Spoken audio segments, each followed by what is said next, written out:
তোমরা সবাই দেখো, অসাধারণ ভিডিও তৈরি করেছে। কোয়েল পাখি ধরার ফাঁদ পেতেছে, কি সুন্দর।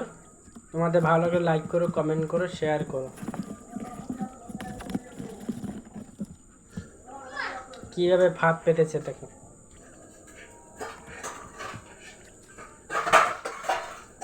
কতটা ট্যালেন্ট।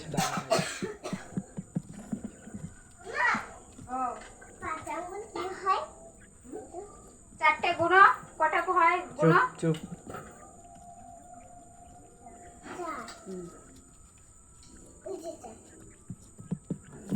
কিভাবে পাখিগুলো ধরছে দেখো।